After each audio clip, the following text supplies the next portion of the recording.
सबसे पहले order 38 rule 5 CPC को समझना जरूरी है। ये प्रोविजन कोर्ट को एक प्रोटेक्टिव पावर देता है। जब कोर्ट को प्राइमा फेसाई लगता है कि डिफेंडेंट अपनी प्रॉपर्टी बेच रहा है या ज्यूरिसडिक्शन से बाहर ले जा रहा है, सिर्फ इसीलिए ताकि फ्यूचर में जो डिक्री पास हो उसका एग्जीक्यूशन हो ही ना पाए, तब कोर्ट डिफेंडेंट को डायरेक्शन दे सकती है। या तो डिफेंडेंट से सिक्योरिटी फर्निश करने को कहा जा सकता है या फिर प्रॉपर्टी को अटैचमेंट बिफोर जजमेंट में भी लिया जाता है। लेकिन ये ध्यान रखना बहुत इंपॉर्टेंट है कि ऑर्डर 38 रूल 5 कोई पनिशमेंट नहीं है।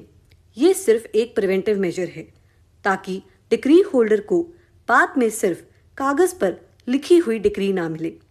अब सुप्रीम कोर्ट ने इस प्रोविजन पर एक बहुत इंपॉर्टेंट लिमिटेशन क्लैरिफाई किया है।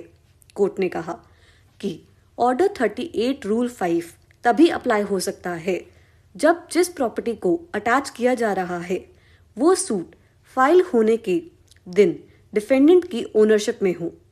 अगर प्रॉपर्टी सूट के इंस्टीट्यूशन से पहले ही किसी और को वैलिडली ट्रांसफर हो चुकी है तो उस प्रॉपर्टी पर 38 रूल 5 के अंडर अटैचमेंट बिफोर जजमेंट नहीं लगा सकते।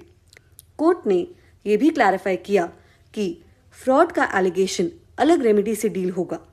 अगर प्लेंटिफ ये कहता है कि प्रॉपर्टी का ट्रांसफर फ्रॉडुलेंट था और क्रेडिटर्स को डिफीट करने के लिए किया गया, तो इसका सॉल्यूशन ऑर्डर 38 रूल 5 में नहीं है।